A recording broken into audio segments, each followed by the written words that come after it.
Good morning. Grabe din ako nakapagpalit ng damit kagabi. Sobrang pagod na guys. Tapos ang sakit-sakit pa ng ngipin ko. Ito lang ang oily ko.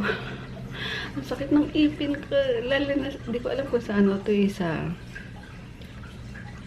retainer. Kasi bigla siyang sumakit kasi ginagamit ko lang siya minsan sa gabi. Tapos sa araw tinatanggal ko. Pero kahapon, gamit ko siya maghapon. Tapos ang sakit na para bang first time kong mag braces. Yung gano'n yung may pressure na nagmo-move siya. Grabe. Hindi ako nakatulog na maayos eh. Ang sakit. Grabe.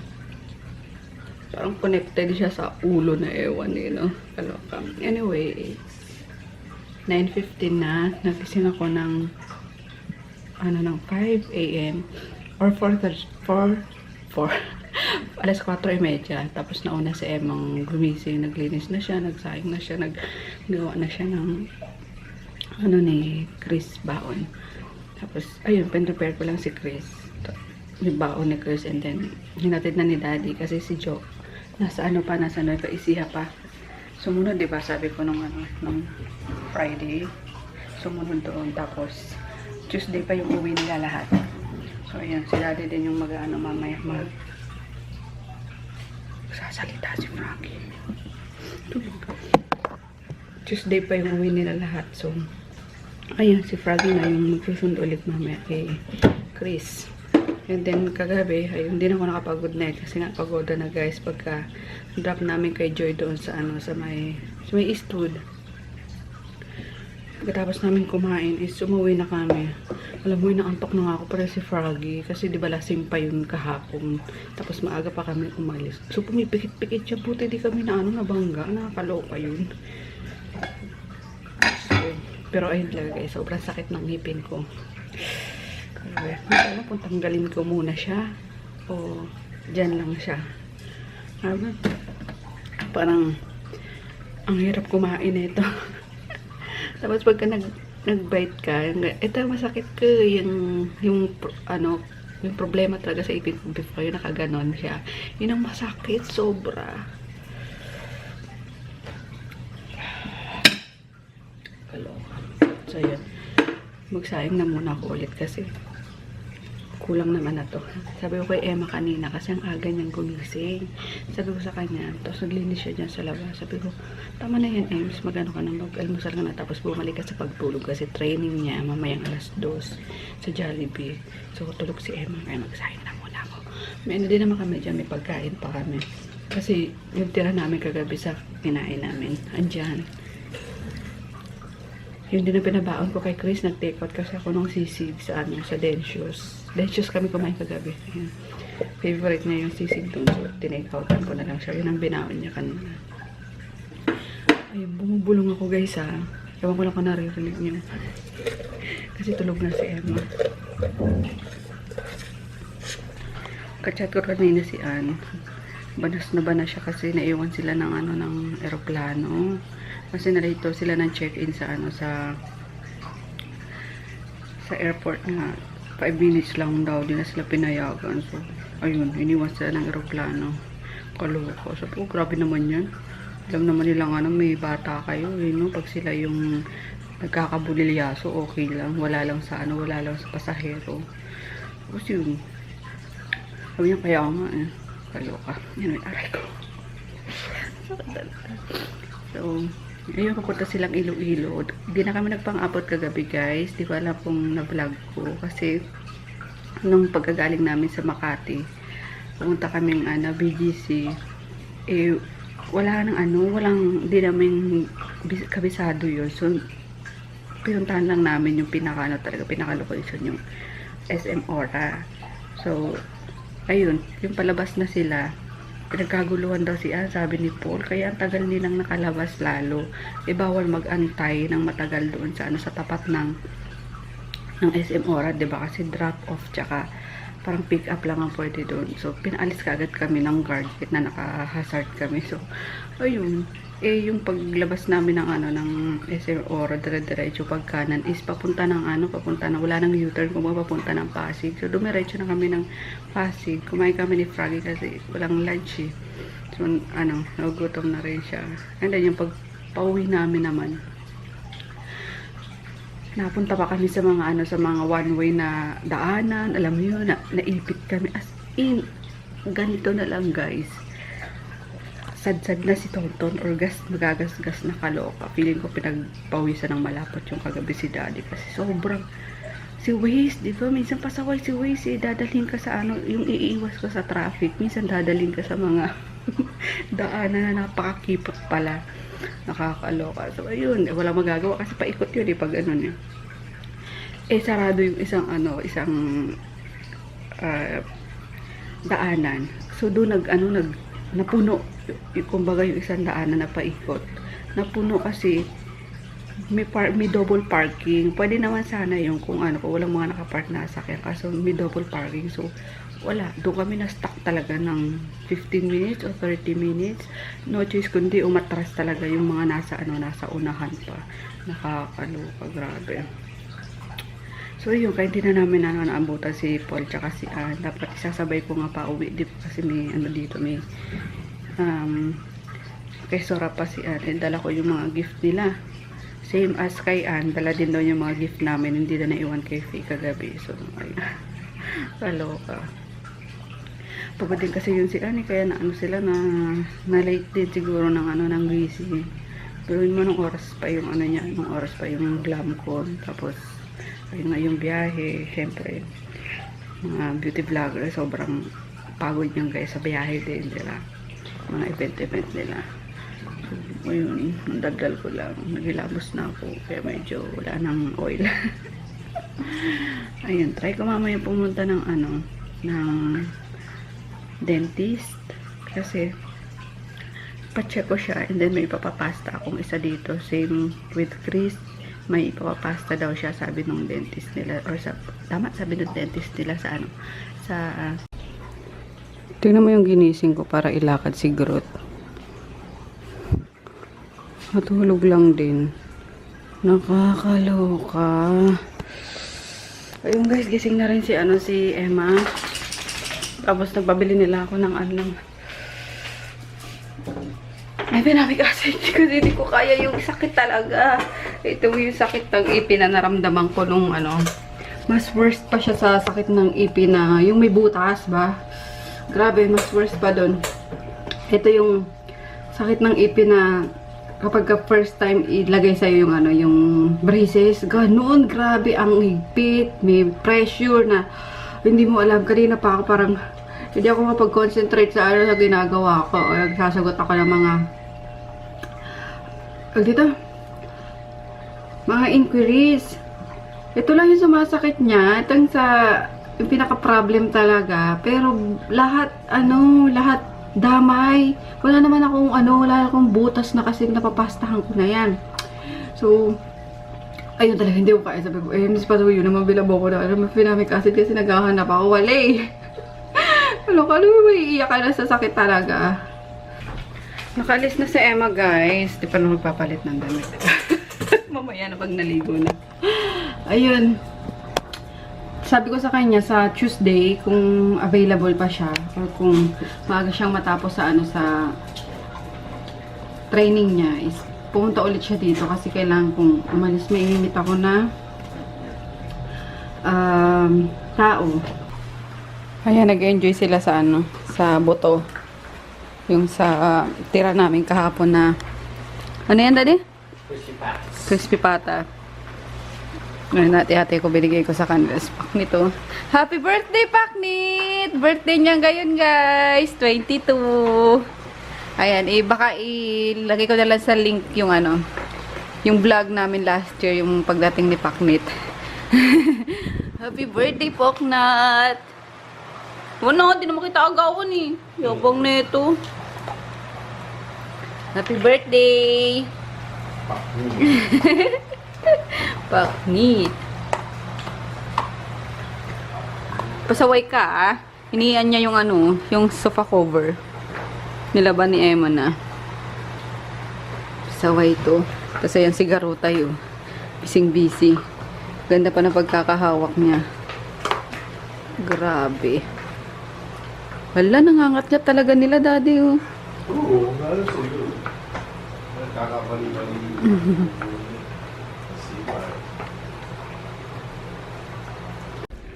Good morning, guys. Kaloka. Nawaga yung ano ko. Di ba sakit ng ano ng ipin ko kahapon? Sinasabi ko sa'yo, Groot, antayin na si daddy. Diyan ka lang. Kaloka, magdamag ako, guys. Ano? Hindi nakatulog. Quiet! Ayan. Pupunta ako mamaya sa ano, sa dentist. Papakita ko kasi grabe. Sobrang sakit. Nag-ano ako kasi maga talaga yung bibig ko. Wala ko. Ay, ganda sakit sa ulo. Nag-take ako kahapon ng ano ng Cinnamic. Hindi talaga siya umubra. Walang epekto. Tapos, nakadalawang Cinnamic ako ng ano, breakfast, lunch. Tapos, nung gabi, nag-ano ako, sinwitch ko sa Alaxan FR. Dalawa yun. Wala, di talaga tumalab. Yeah, grabe. Dito na si daddy. Siya naghatid kay Chris. Ayan. Lakad mo sila, daddy, ah. Hi, Colorx. Asa na yung ano ko, almasal ko. Badilan ako ni daddy ng ano, favorite ko sa McDo. Paano kaya makakain to? Hello, guys. Ayun. Dapat may ano pa naman ako ngayon. May pupuntahan ako. Imimit ko dapat si Mrs. Wilkie. Hi, Mrs. Wilkie. Sorry po, di ako makakarating kasi sobrang sakit. Kailangan kong pumunta ng dentist mamaya. So, ayun. Kasi taga-Amerika yun eh. Nagbakasyon lang siya. And then, piniim niya ako na sabi nga gusto niya daw akong mamit. So, nagpa-unlock sana ako. Kaso nangyari naman to kagabi, guys. Grabe, hindi talaga ako nakatulog.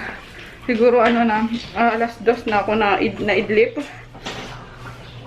Ayun, nawala naman nung nakatulog na ako. Tapos pagising ko, biglang gumano na naman na pa, ano sa ulo. Eh, diba, sumakit na lahat sa'yo. Wag lang yung ngipin talaga. Sira ang diskarte mo. Wala akong nagawa kahapon. Nakapag-edit lang ako. Tapos, ano ba yun? Ayun, nakapag-edit lang ako. And then, wala na. Nakahiga na ako. Talagang, dinadamdam ko na talaga siya. And then, umiiyak talaga ako sa sakit. Grabe. Tapos, hindi ako nakapagluto ng pagkain namin. Nag-noodles na ako kagabi kasi uminom nga ako ulit ng ano, ng dalawang Alaxan FR na pinabili ko kay Chris. Tapos, ito ngayon. Inumin ko ulit yung mefenamic acid. Kaloka. Ayan ang hirap. Diyos ko. Hindi ko alam kung bakit eh. Wala naman siyang ano, wala siyang butas. Pero bakit siya sumakit ng ganun? Sa pagsuot ba nung retainer, which is hindi naman dapat, di ba? Kasi kailangan niya yung retainer sa gabi. Nung 22, nung nagkita kami ni Joy, yung night na yun, is talaga sakit ng ipin, pasat ng ipin. Pero yung sakit na na kakalagay lang ng braces mo, yung gano'n, yung may pressure na tapos gusto mong umatngat, ganun lang. Tapos nung bandang, nung kinabukasan na yung kahapon nga, ayun, iba na siya, parang umaakyat na pag ganun papunta sa ulo. And then may naapektuhan pa dito sa bagang ko, na wala din naman butas, kasi syempre nagpa-braces ako, inano yan, parang nilinis yan, so wala silang mga tooth decay talaga. So, nagtataka talaga kung bakit ganun. Kaya pupunta ako sa dentist ko mamaya. So, ayun. Namamaga siya, guys, kaya nakamask ako, Pero nakapagsalita naman ako. Yun nga lang, talagang umbok yung yung upper lip ko. Nakaumbok siya, parang donkey. So, ayun lang. Pasensya na, Mrs. Wilkie. Pagbalik nyo na lang po, promise talaga. Talagang hindi naman to inaasahan eh. Hindi ako nag-iinarte. Talagang pagkaganito, kaloka.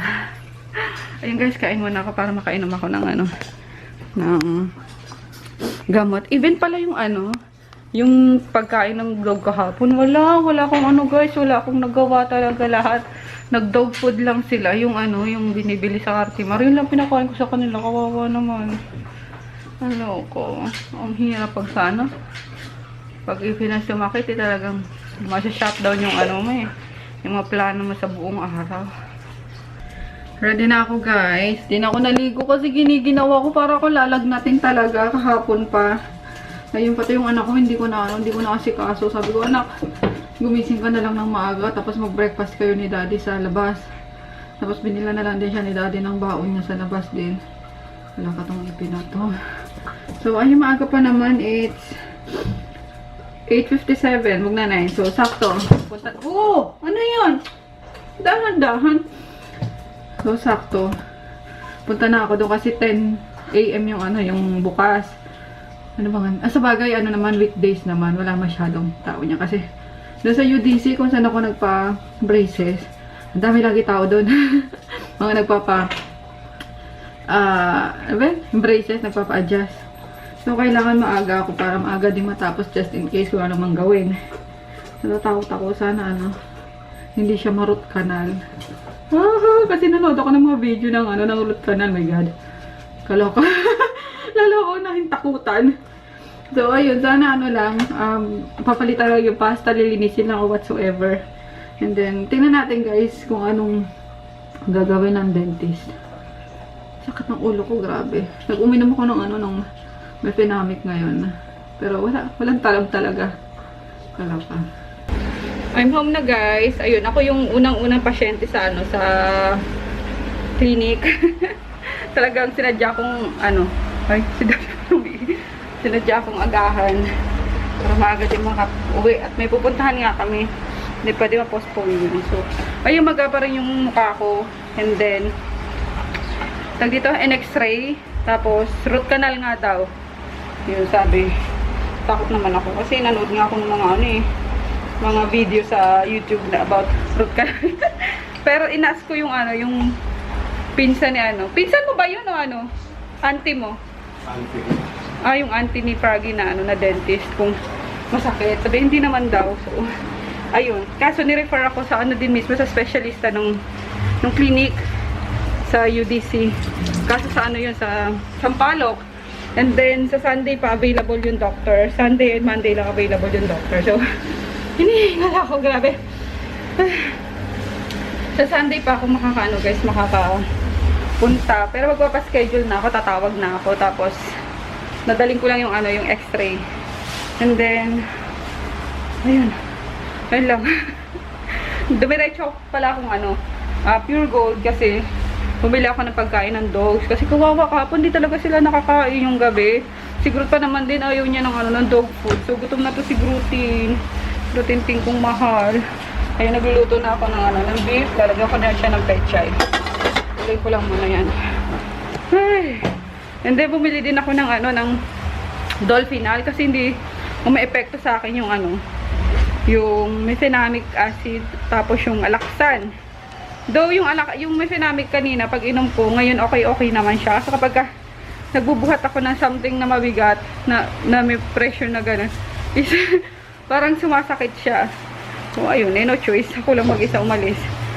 Ayun, nililigpit na ni daddy yung mga pinamili ko. And then, nag-take out lang kami ng ako pala, ng Jollibee. I know, unhealthy. Kaso, no choice tayo. Pero, di ko alam kung makakaluto ako eh. Makakaluto ba ako? Sige, lutuin ko na din. Labas mo na nga daddy yung dyan. Bumili ako ng pang kaldereta eh. Gusto mo yan? May olives akong binili. Sarap yung may olives. So, yung makalutuin ko na rin ngayon. Sinundo na guys ni Froggy si Chris sa school. Naantay ko na lang sila. Magbibihis na lang din ako kasi hindi ko kayo maligo. Nilalagnat na ako guys. Ay, nako. Ayun, sobrang giniginaw ako. Tapos naka-idlip naman ako dyan kanina. Pakakain ko. Tsaka pakaluto ko ng ng ulam nila Emma. Naantay ko na lang din si Emma. Kaka-out lang daw sa training niya. So, nagluto ako ng kaldereta. Baby potatoes pala yung nilagay ko.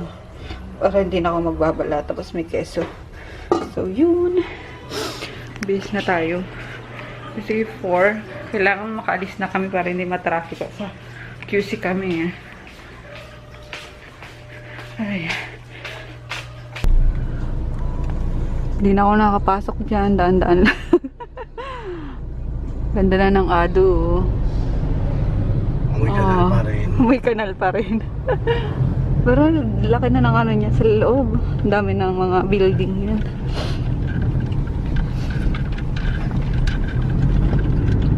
Ayoko lang dito yung ano, 300 meters. itong SV building na to. Diyos ko, napakataas. Patas. Taas, tapos ang init-init. Walang aircon. Wala. Purita pala kayo. Ngayon meron na yan, syempre. Nung panahon ko na ano, 10 years ago ata. Nawala na ngayon ano dito eh, Prince Hotel. Dati may Prince Hotel dito eh. Turn left on 156 United Nations Avenue. Turn left daw. Dito? Ayun, punta na kami guys sa ano, sa Scout. Sa Diliman. Ayun, para sa BA meeting. Kasi once in a lifetime lang ulit yun, yung si John Win yung mag-ano sa atin ngayon. Magto-talk. Malaysia na tayo eh. Ito nagkakamali. Kung interested kayo guys ha, 910 pesos lang yung membership fee. Tapos hindi kayo bibili ng mga products 1.1 para kilometers. para stock Turn right on nyo. El Mendoza. Kasi may ano tayo eh, may concept store tayo. Kumbaga direct sa Thailand yung yung mga product. So, halimbawa, mag-share lang kayo ng mga link, ganun, ng mga testimonials. Tapos, halimbawa, yung mga na-share nyo is naging interested. Tapos, bumili sa concept store through online. Hindi nyo alam, magkakaroon na kayo ng commission. So, kung ayaw nyo maging, kung ayaw yung seryoso siya. Ayaw, maging lang kayo, maging, tawag dito, share lang ng link and then nagko-commission kayo, 'di ba? So ako, nag-BA ako eh. Kaya yun. Tapos, maganda kasi yung gustong-gusto ko talaga sa kanya is yung Maki. Kaya nag-repurchase ako. Yun. Tapos, best seller din talaga yun. Lagi yung ubus yun eh. Tapos yung yung collagen. Kasi gamot yun sa sa mga tagan.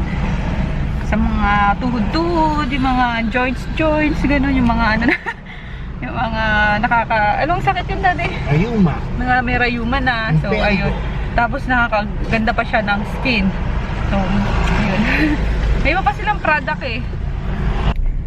Pasensya na kayo kung puro business ang dinablog ko kasi ayoko naman na yung iba vlog ko is puro shopping din, puro paggastos, 'di ba? So, ayun.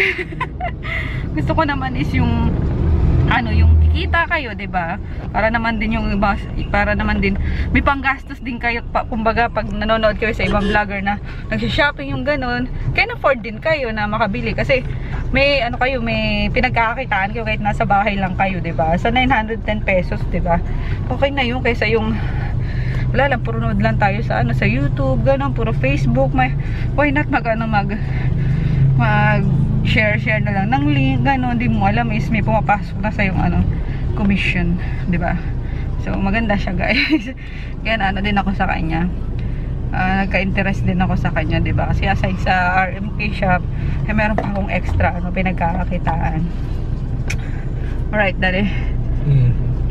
Hindi lang pala guys yung mga nag-stay sa bahay ang pwede rito kahit sino pwede, kahit na may mga trabaho pa, mga attorney, doctors, mga gano'n. Kasi sa nga yung last na pinunta namin is grabe, mga mga elite. Alam mo yung mga upper class ang ang member. So ayun, i-try nyo guys. Why not? Wala namang mawawala, 'di ba? Malay nyo dito pa kayo kumita din. We're here na guys sa venue, Max's restaurant sa Scout California. hindi Scout Santos. basta sa Diliman yun.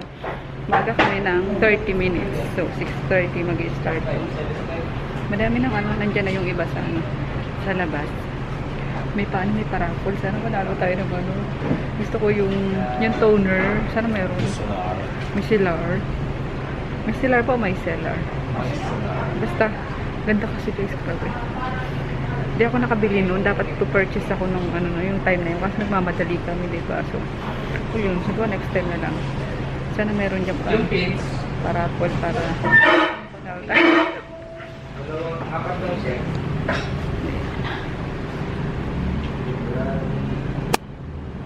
talagang maintindihan nyo guys yung mga ano, kasi ganito yung mga ano nila, mga gatherings nila or mga meeting ganun. Hindi lang basta coffee. Coffee tayo. Ganun. Pauwi na kami guys. Time check. It's 1:04 na ng madaling araw. So, ayun. Nakaka-inspire yung mga ano, mga nagsalita. Lalo na si Chanbin. Ba yun? Chanbin.